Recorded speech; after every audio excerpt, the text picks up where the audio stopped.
je suis reçu par Daniel Coby, compositeur, astrologue, chercheur, et nous allons parler cette fois-ci de cette question compliquée et à la fois simple des hommes et des femmes. Alors, est-ce que vous pouvez... Parce que je crois que c'est un domaine qui a été négligé par la recherche scientifique. Les gens, quand on leur pose cette question, ils répondent n'importe quoi, ils répondent des platitudes. Et il y a donc un... Moi, j'ai toujours, il y a une culture populaire concernant ces questions-là, mais il n'y a pas de culture scientifique. Il n'y a pas de discours scientifique sur ce qui distingue l'homme et la femme sur le plan comportemental, psychologique.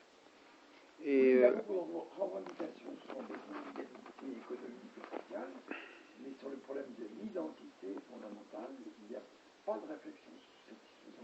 Oui, on dirait que la science, même les sciences humaines, ont évité de traiter de ce sujet. Oui. Ouais. Et je considère que on ne peut pas aborder le problème de la psychologie individuelle sans déjà partir d'un certain nombre de fondamentaux sur le plan sexuel.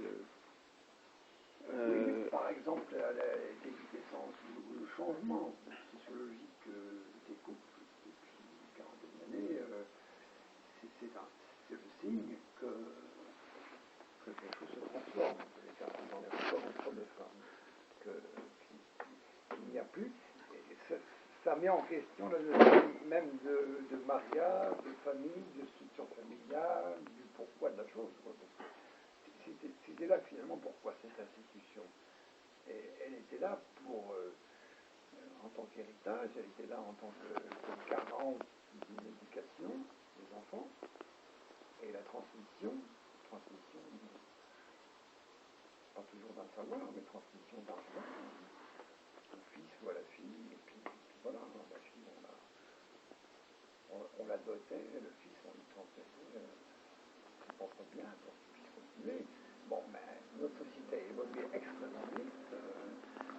Moi, je trouve que c'est très difficile de dater, et puis je ne sais pas si c'est très intéressant, l'entrée dans l'ère du Verseau, mais nous sommes dans une ère de mutation évidente depuis longtemps. Je crois que cette mutation, comme vous dites, n'est pas analysée en profondeur, elle est commentée beaucoup dans des journaux, elle est abordée, on en parle, mais on ne touche pas du doigt l'essentiel. Je crois que ça, c'est bien faire.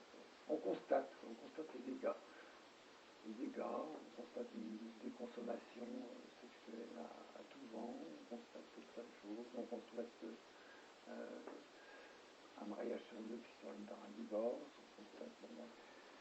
Est-ce que c'est une mésentente, une mécompréhension entre les hommes? C'est pas évident, c'est peut-être que c'est autre chose. Le fond du problème est peut-être plus profond que ça. Je crois qu'il est plus profond. En tout cas, nous ne sommes plus dans des structures archaïques sociales qui obligeraient à la transmission d'un héritage.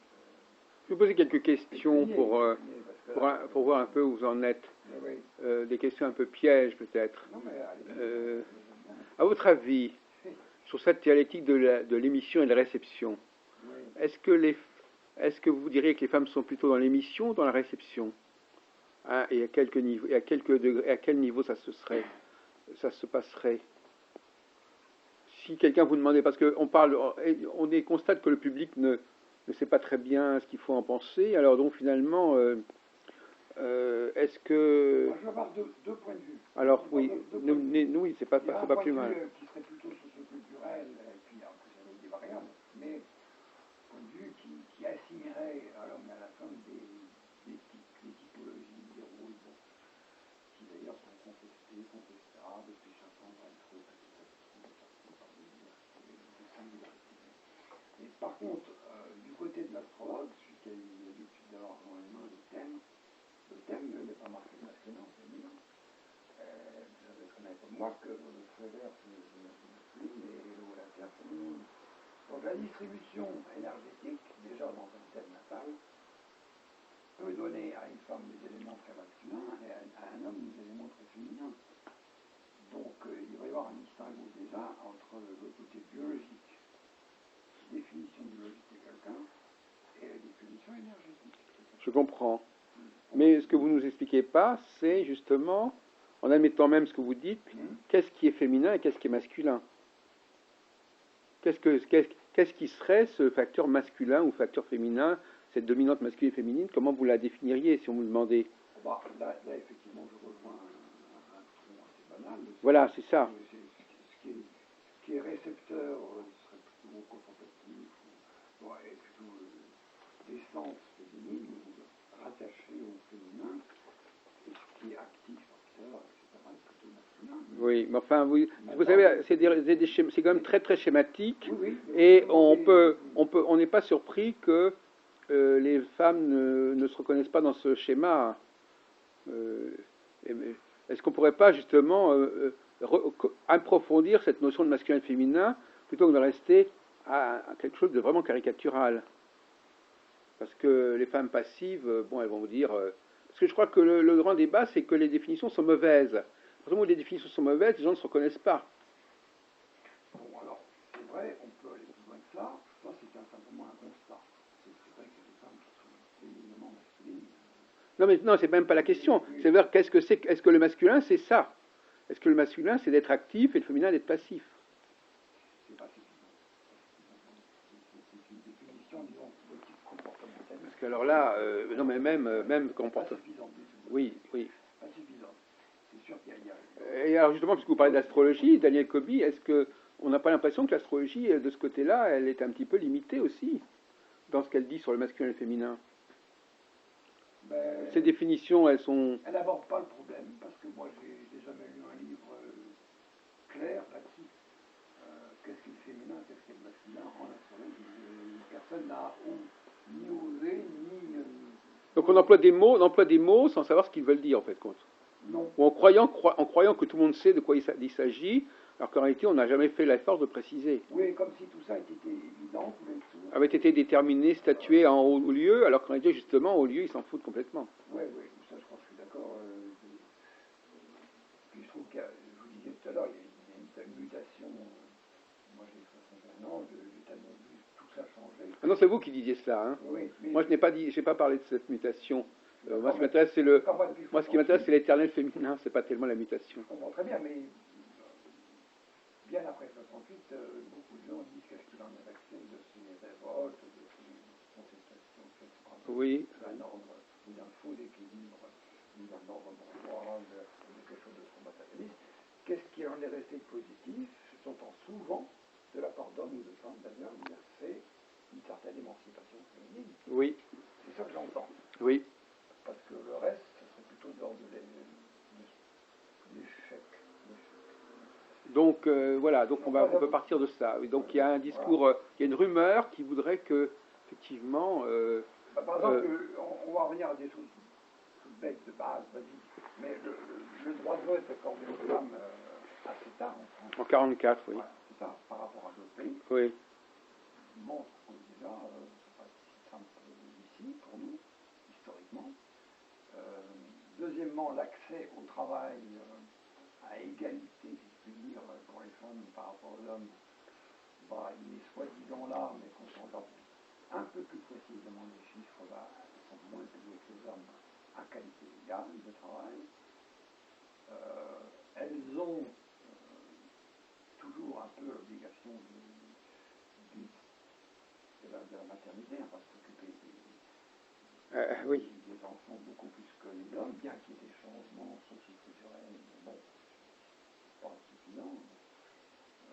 Est-ce qu'un homme est chargé de changer les couches, de s'occuper de sa soirée en bosse, etc. C'est pas du tout évident.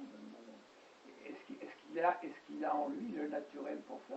C'est pas non plus évident. Il y a plein de questions comme ça. Je réponds par des questions.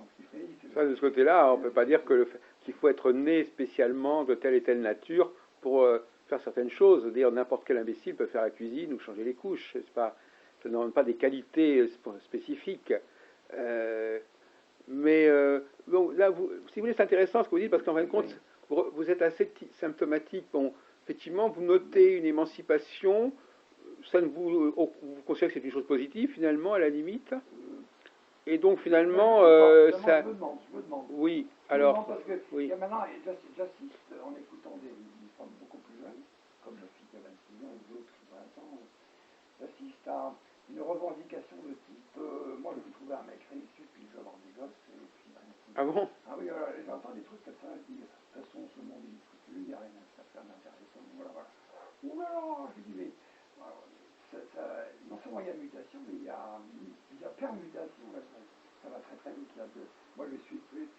J'ai été habité personnellement, moi on parle de ce qu'on connaît, mais bon, il y a des femmes qui travaillent aussi, qui ont partagé, enfin, il y avait l'égalitarisme qui n'était pas si limite que ça, en tout cas un partage des tâches qui était souhaitable et qui quelquefois réalisé, qui était pas mal, hein, c'est fermé. Et j'assiste vraiment à tout à fait autre chose. C'est très curieux. Oui. Alors, y aurait-il la question de base, un naturel féminin, un naturel masculin qui fait que qu'une femme qui enfant, aurait plus de disposition, sur tous les plans d'ailleurs, mais pour s'occuper des enfants, chez les institutrices, chez les pédagogues, beaucoup plus de femmes que l'homme, que les hommes eux-mêmes. Voilà. Est-ce qu'il y aurait basiquement quelque chose de différent entre l'homme et la femme, que ça on ne peut pas changer institutionnellement par décision autoprendre? Bah, écoutez, je vais essayer de réagir un peu à ce que vous dites, avec Kobe sur pas mal de points. Si on prend le cas des institutrices, elles sont surtout là pour transmettre quelque chose, pour former, pour transmettre un savoir-faire, savoir écrire, savoir se comporter. Bon. Donc finalement, elles partent. Les enfants, c'est table rase en quelque sorte. C'est-à-dire qu'on prend des enfants et on sait qu'on a un certain programme à leur inculquer de toute façon. C'est une... Par exemple, dans les crèches où c'est du bas âge, c'est assez maternant. La femme qui est là, qui s'occupe de certains gosses, elle materne les enfants. Mais materner, ça veut dire quoi, materner? Materner, elle est là, elle les essuie. Oui, non, mais ça, c'est pas un problème. Mais affectif, quoi. oui, mais malgré tout, ils sont pas tellement, bon, je sais pas si elle arrive si elle les, non, si vous voulez, elle joue une sorte de rôle de substitut de mère, quoi. Bon, oui, mais la question de savoir qu'est-ce que c'est. Inspire beaucoup d'ailleurs les femmes elles-mêmes, mais qui aiment bien inspirer des trucs. Oui. Non, mais je veux dire que l'enfant, on a moins à ménager ce qu'il est en soi qu'un adulte, si vous voulez. Oui. Parce que il a tout à apprendre. Oui. Et donc, ayant tout à apprendre, tous les enfants se ressemblent par certains côtés. Tous les enfants doivent apprendre ceci, doivent apprendre cela. Voyez-vous? Et quand elles sont en face d'un adulte, elles n'ont plus cette information, elles ne savent pas où ça en est. Elles n'ont plus à dire, je sais, avec un enfant, elles savent quoi faire. Avec un adulte, elles ne savent plus quoi faire. Voilà. Donc elles savent ce qu'il y a à faire. Oui. Oui, une femme de ménage aussi, elle sait ce qu'il faut faire. Voilà. On sait ce qu'il faut faire parce que c'est normatif, parce qu'il y a une situation on voit très bien ce qu'il faut faire. Bon. Mais dans d'autres domaines, c'est pas si évident. Plus ça devient complexe, moins c'est évident. Mais là, je poserai une petite illusion, simplement, je ferai une différenciation comme entre le bébé, l'enfant, l'adolescent, et puis celui adulte, celui qui a 18 ans déjà, qui a assume déjà une certaine liberté, enfin, je ne demande pas la mesure possible. Mais je dirais qu'il y a des stades d'indépendance, d'autonomie, etc., qui font que même en voulant être égalitariste, comme l'est plutôt notre société, qui c'est qui vient faire les ménagères, c'est plutôt les femmes, c'est pas les hommes.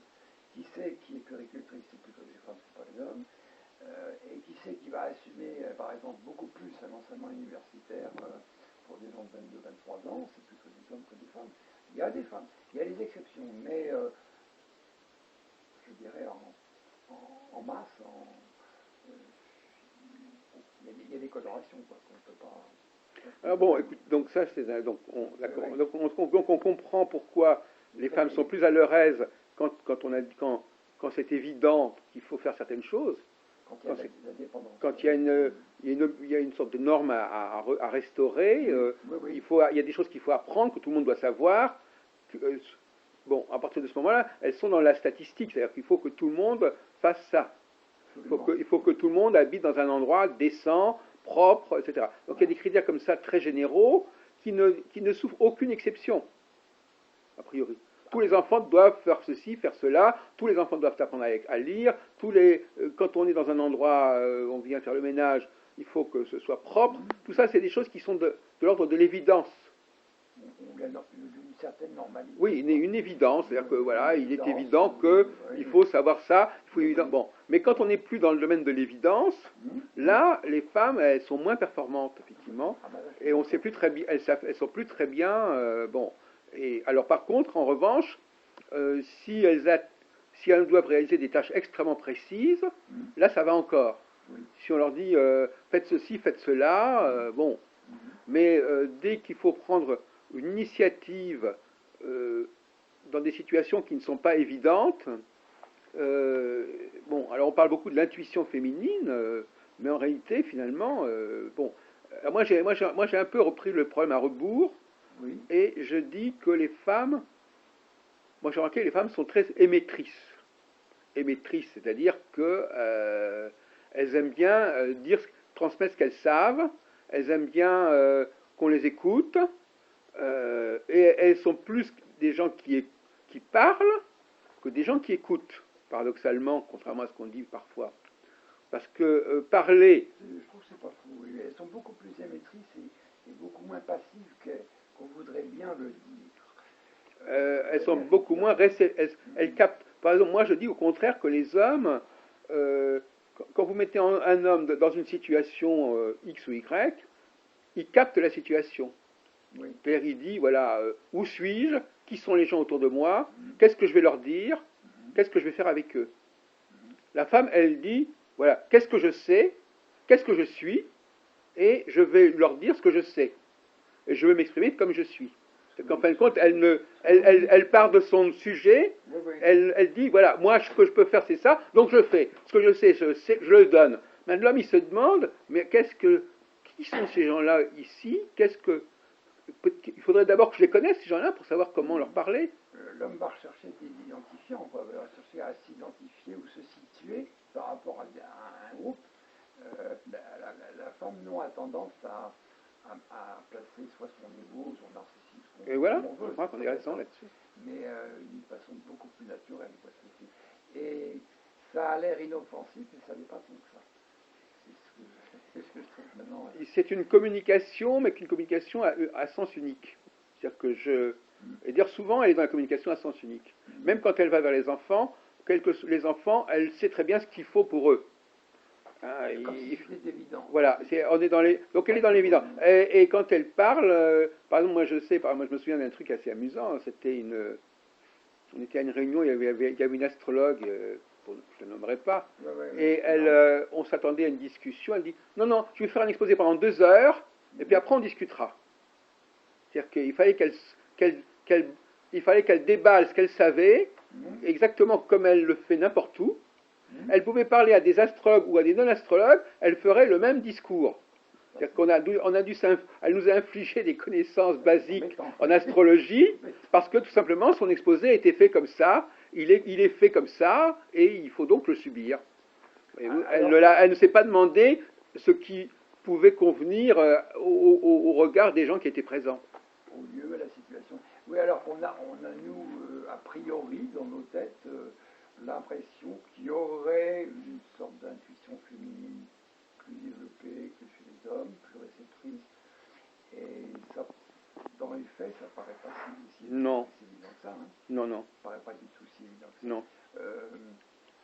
Même des hommes très calés dans leurs trucs, etc., et comme vous dites, regarde, vous attirez. Ben oui, ils vont pas parler à un mur, ils vont pas parler dans le vide. Si quelqu'un a certaines connaissances, ils se disent quel est le niveau des gens à qui je parle. Voilà, il va pas, voilà. Et même la notion de séduction est intéressante de ce côté-là. Qu'est-ce que c'est qui est dans la séduction? C'est quelqu'un qui dit, c'est pas quelqu'un qui s'intéresse aux autres, c'est quelqu'un qui essaie d'être aussi séduisant que possible et qui veut que les gens, elle exprime sa séduction et ben les gens ils viennent vers elle. Donc c'est-à-dire qu'en fin de compte, c'est moi je suis là, je suis moi-même, qui même me suivent.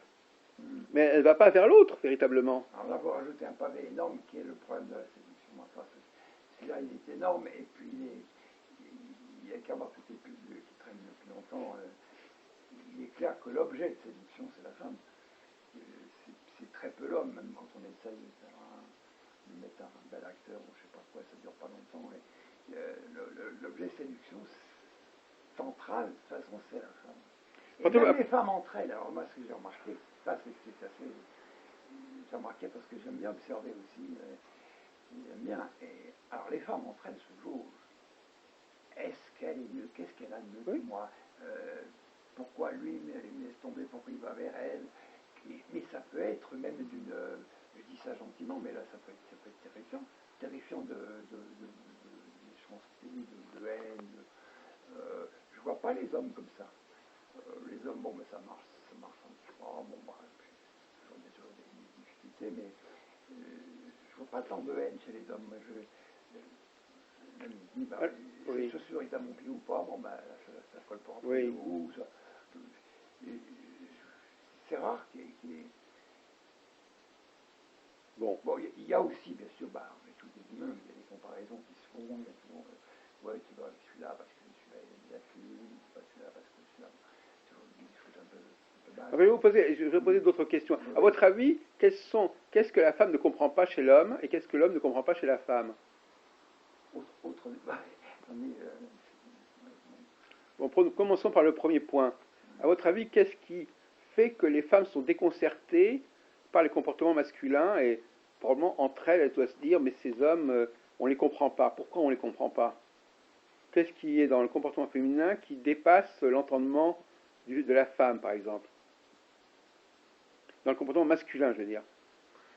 Moi, je vois d'abord une énorme ambiguïté et un ratage depuis longtemps, c'est que les femmes ont voulu une sorte d'équivalence avec les hommes, mais pas seulement sur le plan des revenus, de la fiche de paie, etc., mais sur le plan des droits, sur le plan de l'autonomie, sur le plan du choix, quoi. Je fais qui je veux, celui-là je le veux, celui-là je ne le veux pas, comme les hommes avant, quoi, auparavant. Et donc elles veulent à la fois conserver, et à souhait, leur séduction féminine, parce qu'elle joue beaucoup plus sur la séduction que les hommes, et en même temps s'octroyer des pouvoirs qui auparavant appartenaient aux hommes. Et certaines femmes peuvent dériver vers un certain machisme, vers un certain, où elles jouent magnifiquement. Certaines arrivent à jouer des deux tableaux de bien. Je trouve ça... Oui, enfin, un peu pervers, mais bon. Oui. Non, mais là encore, une fois, il faut pas la sociologie c'est bien, mais ce qui est les métiers aux hommes, les hommes, enfin bon, tout ça. Oui. Non, mais moi, ce que je veux dire à ce sujet, puisque voilà, je pense que bon, vous connaissez comme tous qu'est-ce que vous pensez, par exemple, de l'affaire François Hollande avec Madame Trierweiler et Madame Gaillet, parce que c'est très révélateur aussi quelque part d'une problématique. Par exemple, il semble que les hommes aient plus une faculté à avoir des vies doubles, des doubles vies, que les femmes. C'est-à-dire les hommes, on n'arrive jamais à ils sont pleins de surprises, les hommes, en fin de compte. C'est-à-dire qu'ils ne sont pas forcément toujours, on ne les connaît pas toujours bien. Oui. C'est-à-dire qu'on pourra les connaître sur certains points, dans certains cadres, et sur un autre cadre, ils ne sont pas du tout les mêmes. Et donc finalement c'est très déconcertant. Il semblerait que les femmes soient plus régulières dans leur mode de fonctionnement. Oui. Parce que justement elles se répètent beaucoup et elles sont dans l'émission. Donc en même temps dans l'émission, elles ne sont pas influencées par ce qui est autour d'elles. Alors que si vous êtes dans la réception, vous dépendez de ce que vous captez. Donc les hommes vont changer, ont une capacité d'adaptation et donc de changement prodigieuse. Et on se dit, mais c'est pas la même personne.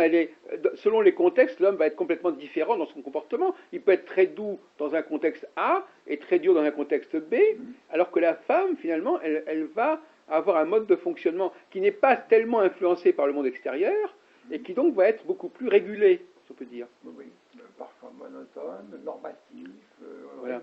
régulé. Elle est chargée de réguler. Alors est-ce que c'est pas, on pourrait dire, une sorte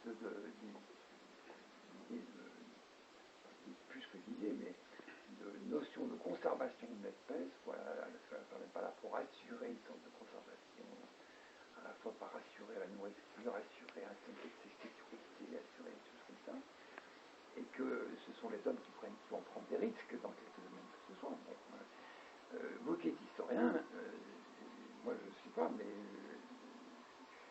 oui, enfin, écoutez, je lis de choses et puis oui. je m'aperçois que dans l'histoire, c'est les hommes qui ont fait l'histoire. C'est clair, oui. Pas les femmes. Oui. Jamais. Mais actuellement, il y a une piste que j'ai lancée depuis quelque temps, c'est de comprendre aussi, dans une réflexion sur l'homme et la femme, il faut déjà qu'on comprenne davantage comment, alors ça va peut-être vous choquer ce que je vais vous dire, comment fonctionnent les machines. Oui. Comment fonctionne par exemple un lecteur de CD. Bon. Ce qui caractérise un lecteur de CD, de DVD, c'est que il ne tient pas compte de ce qui se passe autour de lui. Vous lui mettez le CD dedans, il va jouer son CD. Il est programmé. Voilà, donc il va pas du tout. Bon, voilà. Et de même, si vous changez le CD, vous changez le CD. Voilà. Bon.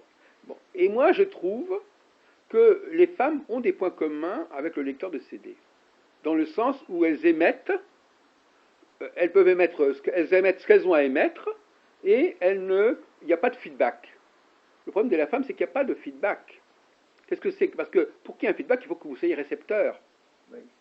Le CD, il va, et prenez un haut-parleur, par exemple, dans une station de métro, vous ne prenez pas le métro, mais enfin, je me souviens quand même qu'il y a des haut-parleurs de temps en temps.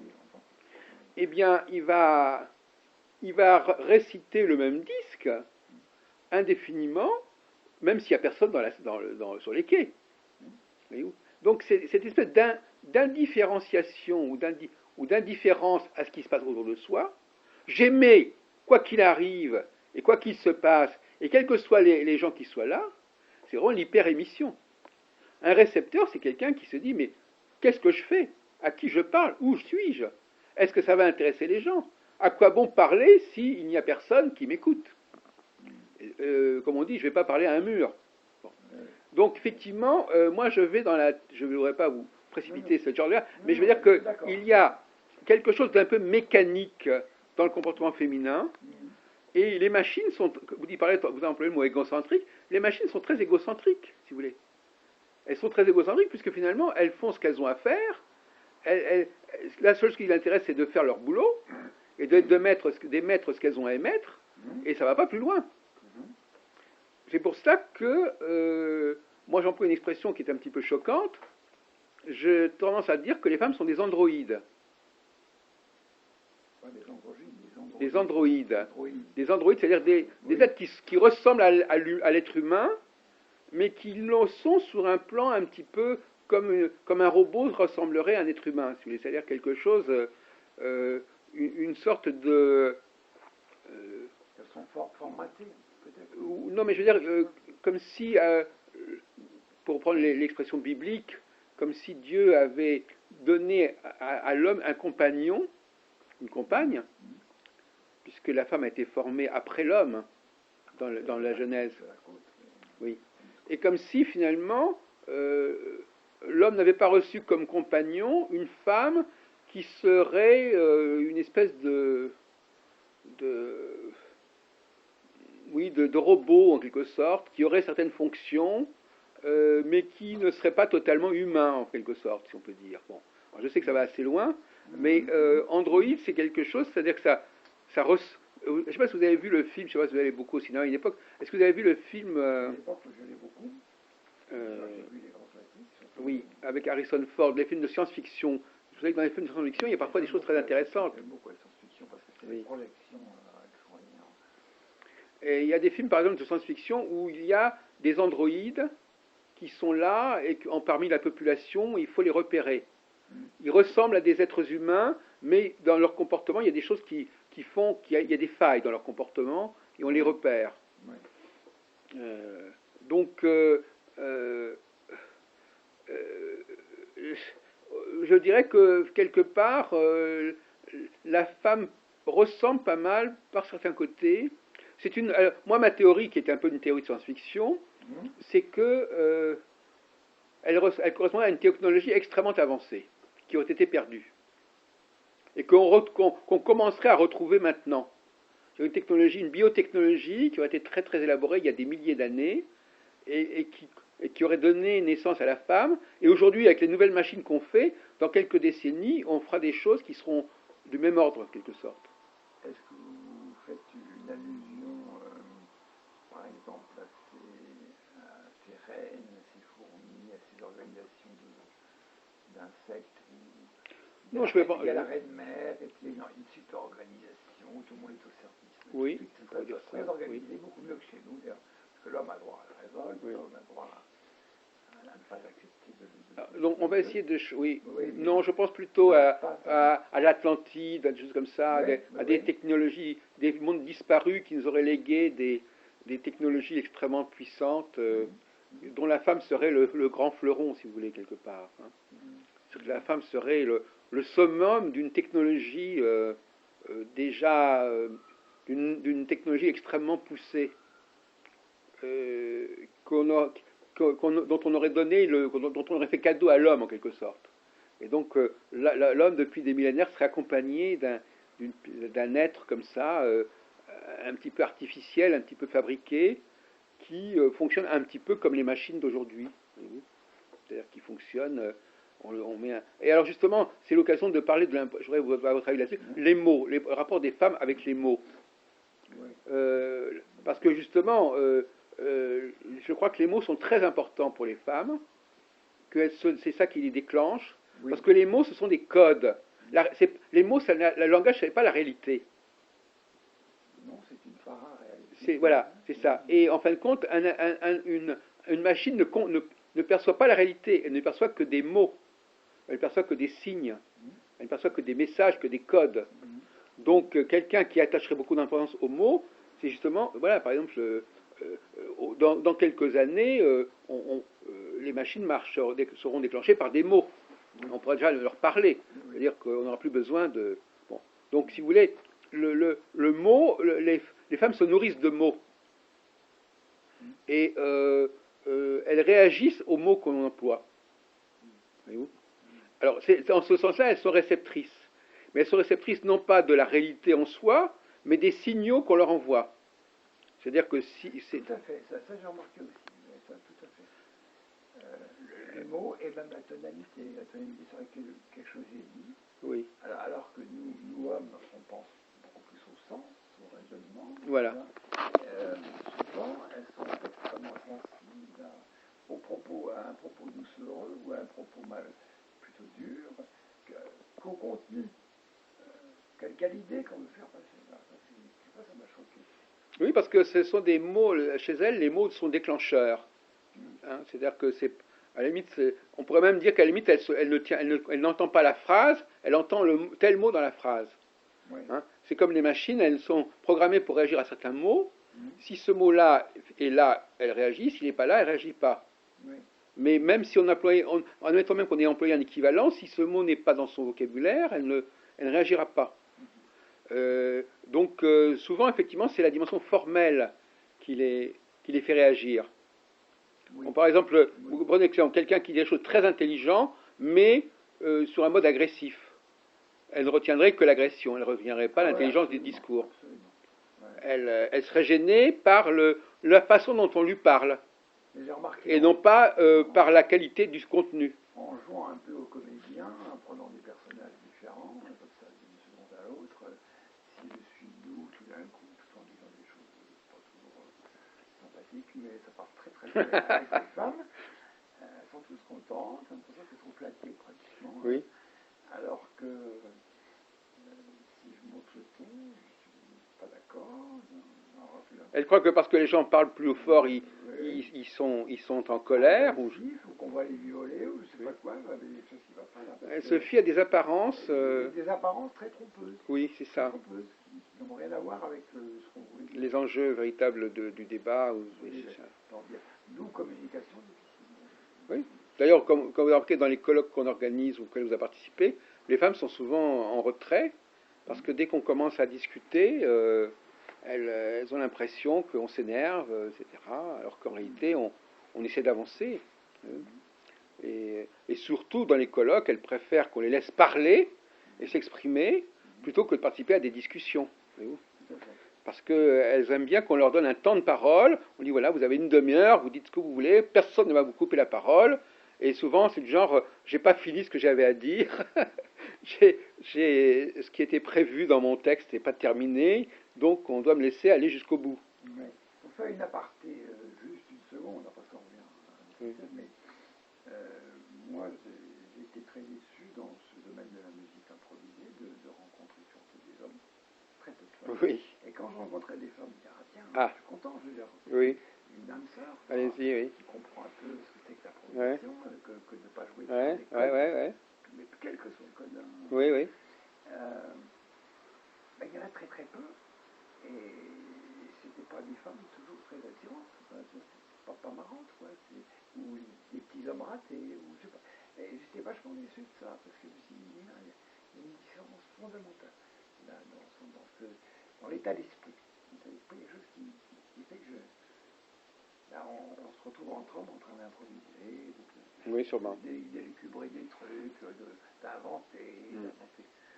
La femme, j'ai l'impression que je vais aller un peu loin, mais la femme n'aime pas trop l'invention. Par contre, si on lui donne une partition, ça va. Ah voilà, quand elle a la partition, ça voilà, c'est ça, voyez-vous. Mais donc c'est bien ce que je dis. Il faut qu'elle ait l'input, c'est-à-dire qu'il faut qu'elle ait le texte écrit, la partition écrite, et là elle est à son aise. Ouais. Mais par contre, s'il n'y a pas des choses qui sont extrêmement formalisées, donc ça veut dire qu'elle se met en second finalement quelque part. Elle attend qu'on lui donne ce qu'il faut, qu'on lui donne les directives. Donc elle ne peut pas à la fois dire qu'elle a besoin des directives et à la fois dire qu'elle est au même niveau que l'homme. Ben, c'est ça la contradiction. C'est exactement. Là, moi j'irais plus loin, j'irais jusqu'à dire que je trouve qu'il y a de la perversion.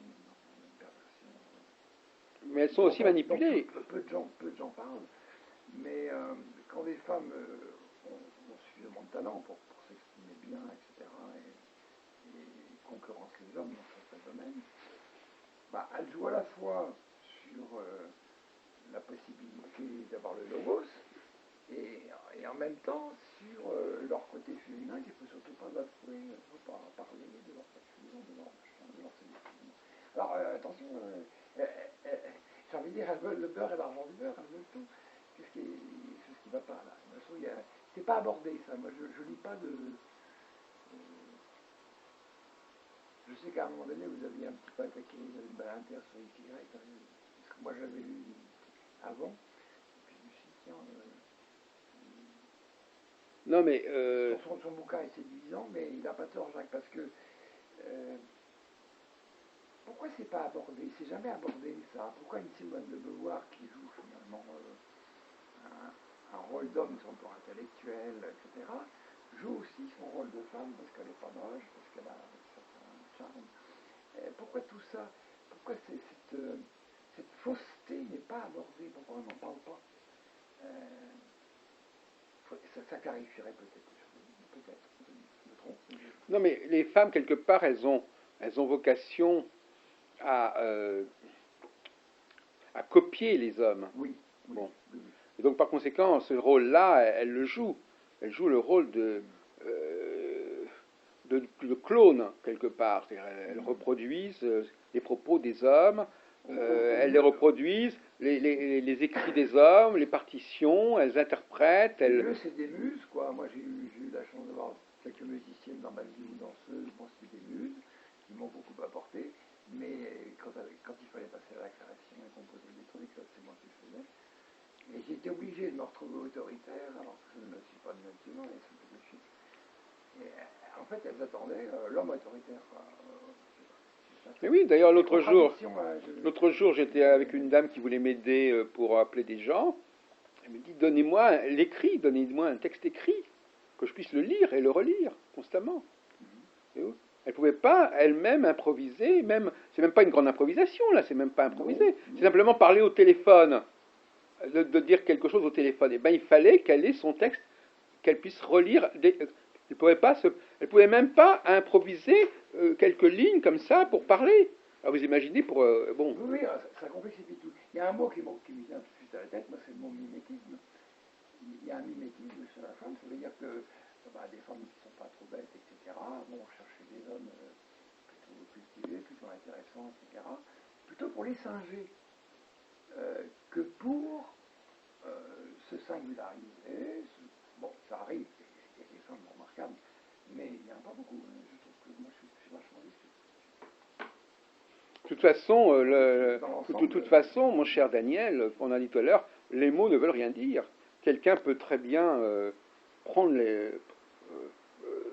s'approprier des mots de l'autre, de l'homme. Nous sommes le point commun que nous avons avec la femme, c'est que nous pouvons parler, mais rien n'empêche une femme de prendre les mots de l'homme.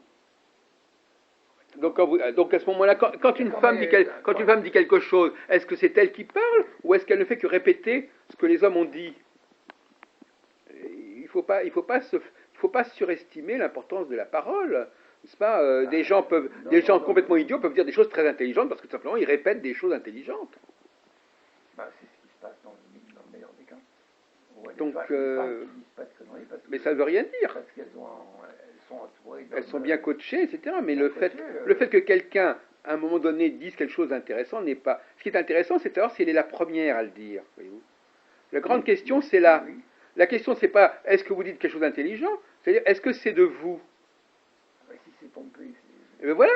Mais c'est ça que vous devez vous poser comme question. Et vous savez, il y a une fameuse formule qui dit écoutez, ce que vous dites d'intéressant n'est pas de vous, et ce qui est de vous n'est pas intéressant. Bon. Et dans bien des cas, quelqu'un va vous dire des choses qui sont effectivement tout à fait brillantes, sauf que c'est pas d'elle. Non. Et justement, quand elles prennent la parole comme ça spontanément, elles peuvent tout à fait facilement s'emparer du propos de quelqu'un d'autre, alors qu'elles ne pourront pas jouer le jeu dans une discussion. Parce que dans une discussion, il va falloir improviser, et là, ça ne va plus. Mais au contraire, si c'est simplement pour répéter une leçon qu'elle a lue, là, elle va pouvoir le faire. C'est pour ça qu'elle a besoin qu'on la laisse monologuer. Mais ce monologue, souvent, cache une imitation, cache une appropriation de l'autre. Vous savez, par exemple, dans les soutenances de thèse, mon cher Daniel, les gens soumettent des travaux, mais ils ont aussi une discussion.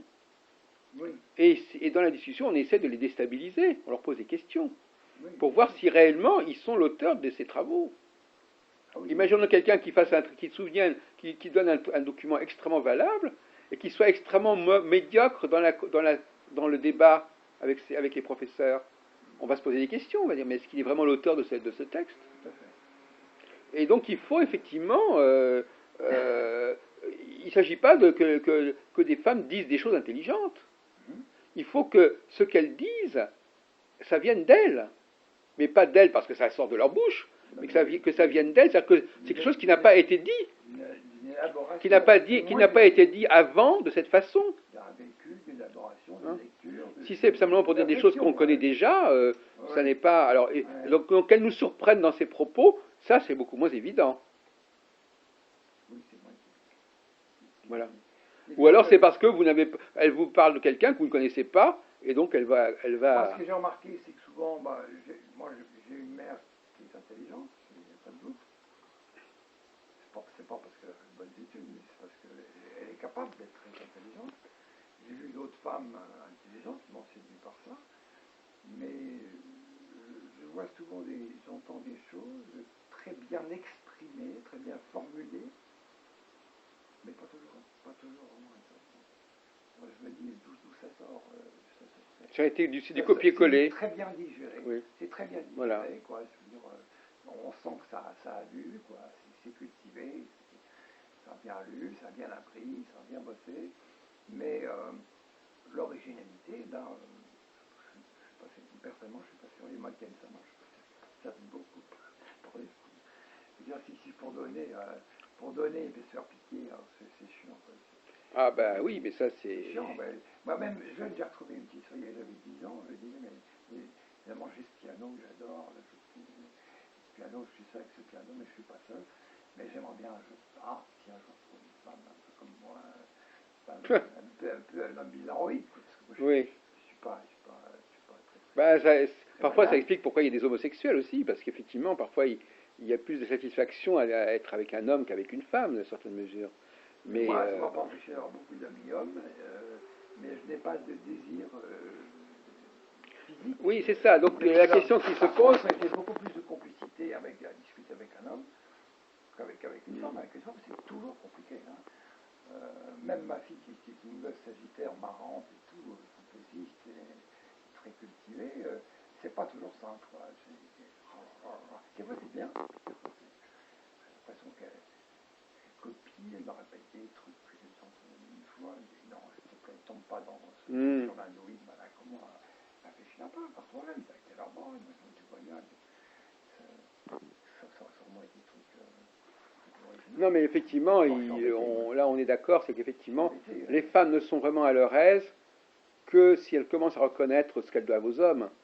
Il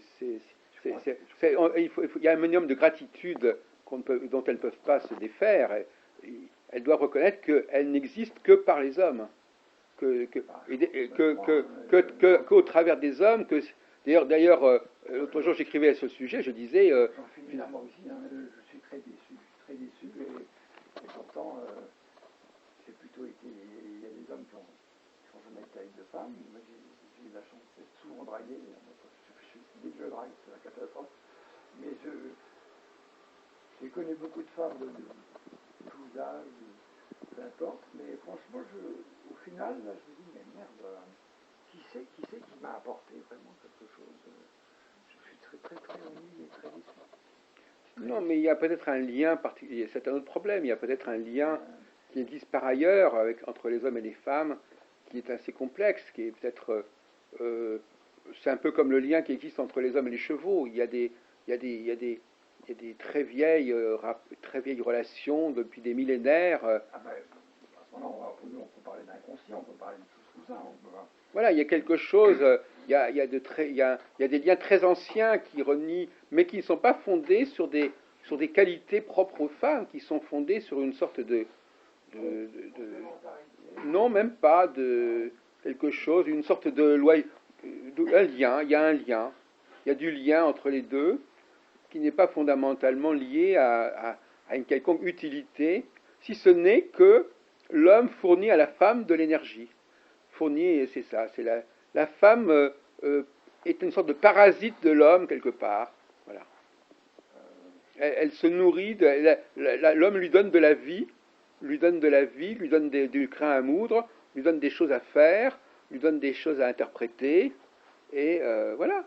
Ce serait tellement simple si c'était reconnu simplement, tout simplement. Le propos est sévère, mais je le partage aussi.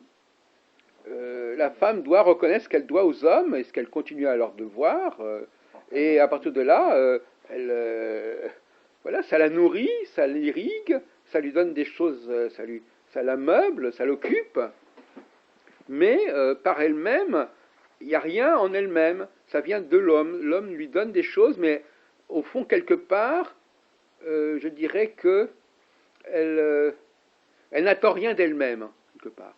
C'est-à-dire que son être intérieur ne la nourrit pas. Ce qui expliquerait un peu le problème par rapport à la composition. C'est-à-dire quelque part, il y a un élan intérieur qui n'existerait pas, en quelque sorte. Et donc cet élan, l'homme là, il trouve un élan de l'intérieur, la femme trouve un élan de l'extérieur. Oui. Et donc elle a besoin d'être agitée, être titillée, être excitée par l'homme, mais elle-même, elle est un petit peu morte à l'intérieur. De façon un peu basse, nous trouvons toujours la même trilogie, l'argent, sexe, pouvoir. Bon, si c'est plus évolué, tant mieux, mais souvent on doit trouver cette trilogie. D'où l'importance d'être enceinte. Parce que justement, Oui, oui. ce moment d'être enceinte, c'est Oui, oh, enfin, enfin, il y a quelque chose en moi qui existe. Enfin, il n'y a pas le vide. hum. J'ai remarqué ça. L'importance du symbole même de l'ensemencement, du symbole. Et même des femmes, quand ils se faire croire que je les avais regrossées, quoi, bon, alors que c'était faux. Hmm. Je dis, raconter des choses pareilles, il faut y aller fort. J'ai rien demandé, j'ai rien dit. Pourquoi elle m'a raconté des trucs comme ça? Et quand on regarde Ça ce, va très loin. quand on regarde ce que c'est que la semence, qu'est-ce que c'est que la semence? Ce sont des codes, la semence. Oui. C'est-à-dire qu'en fin de compte, c'est presque de l'ordre de la machine, encore une fois. Le sperme, c'est un message, c'est un langage, le sperme. C'est le langage de la génétique, c'est le langage de l'ADN. Il est vachement chargé. Oui, c'est ça. Je veux dire qu'encore une fois, voyez-vous, l'homme communique avec elle à travers quelque chose d'extrêmement succinct, qui est très mathématique. Et ça nous renvoie à l'astrologie. Les femmes sont fascinées par l'astrologie parce que l'astrologie est très mathématique. Je m'explique. C'est vrai que si on parle juste de signes d'astrologie bêta, tout de suite la femme écoute. Ah non, mais même dans les réunions d'astrologie. Avoir une. Ah, prouvez-moi. Non, mais je veux dire que l'astrologie, c'est quand même l'expression la plus mathématique de la psychologie. Bon. Et que les femmes soient attirées par cette forme d'astrologie, de psychologie mathématique algébrique, c'est parce que ça éveille en elles cette dimension de la machine, cet imaginaire de la machine qui ne rêve qu'à travers des chiffres. Parce que regardez qu'est-ce que c'est que faire les transits sur le thème natal, c'est une symphonie de chiffres. C'est telle planète à 8 degrés du cancer qui passe en opposition à la planète à 8 degrés du Capricorne. Moi, j'ai passé un week-end et c'est une femme qui était suicidaire, qui a 68 ans, qui a un super beau thème, etc. Magnifique suicidaire. Bon, je dis quand même, là je vais mieux, je vais renvoyer un peu de punch. Et puis finalement, même pas reconnaissante. Et puis surtout, dès qu'il y avait un peu de technique, des papiers, un peu de réflexion, de transit, de machin, tout ça, je peux, moi. C'est mon mieux. Elle s'en fout un peu, c'est dès qu'elle commence à parler d'elle, de sa vie, de sa mère, que bon, j'ai rien dit, mais elle me dit, bon, la psychanalyse, j'en ai marre, j'ai 25 ans, c'est des cons. Franchement, si c'est des cons, parlez que de vous, que de votre existence, ils n'ont pas de naissance, c'est dommage, quoi. On ne peut pas avancer. Alors, oui, mais quelque part, si vous voulez, le thème astral est fascinant pour les femmes parce que d'abord, il est au début, c'est un programme au sens strict du terme, c'est-à-dire que c'est quelque chose qui est déjà donné à l'origine, et il y a une espèce de mathématique comme si tout était déjà écrit, hein, et il n'y avait plus qu'à suivre le système. C'est vrai que j'ai plus entendu dans la bouche de femmes le mot tout est écrit ou tout est prédéterminé que dans la bouche d'homme. Dans la bouche d'homme, il y a une sorte de refus, il y a une sorte de ah non, on arrive en rythme, non, j'ai du courage, j'ai de la volonté. Dans les réunions astrologiques aujourd'hui, quand on va aux réunions à Paris, à Lyon ou à Bordeaux, il y a 95% de femmes dans le public, de femmes qui ont déjà avancé en astrologie, j'entends. Oui. Donc qui ne sont pas des curieuses comme ça. Je veux dire que cette espèce d'amour de l'astrologie, cette astrophilie, on la trouve très fortement chez les femmes. Et dans ces réunions-là, il n'y a quasiment pas d'hommes. Écoutez, en psycho, moi j'avais ma village, je ne vais pas toujours l'architecture, alors j'allais vous avoir un métier, vous étiez ma copine en psy. J'ai évidemment interdit de t'aider, mais par contre, cours politique, j'y allais, et puis surtout. Cours magistraux. Cours magistraux, psychopathologie, la quotidienne, le cardio freudien, c'est assez marrant et tout. Qui c'est qui avait autour, des choses. Ah, merde, moi j'adore Freud, je dis Freud à 15 ans, je découvre Adler, Cario, mais moi ça me passionne le fonctionnement interne, tout autant que le fonctionnement externe. Les deux me fascinent. Tout ça c'est lié, voilà. Le respect qu'a une femme vis-à-vis d'un patron, d'un qui se porte bien, c'est pareil que son enfant. Elle n'a pas compris qu'elle se met dans une situation similaire, il y a de la similitude. Donc, j'ai envie de dire, déjà l'organisation de la famille avec un pater familias un peu tyrannique, et puis une mère qui s'efface, et puis la complicité entre la maman et les filles, et puis tout ça. Enfin, les rôles sont déjà un petit peu préparés à l'avance, quoi. Pour que ça fonctionne après, quoi. Mais...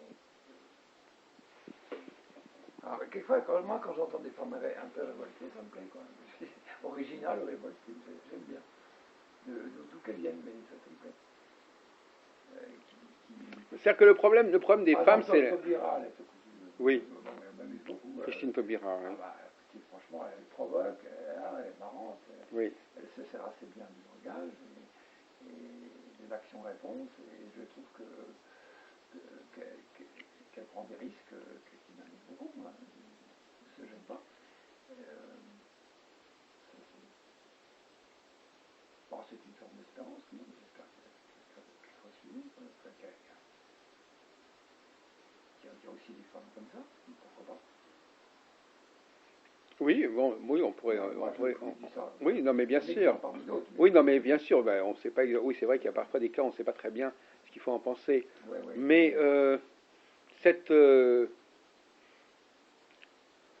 le courage des femmes, c'est souvent de l'inconscience.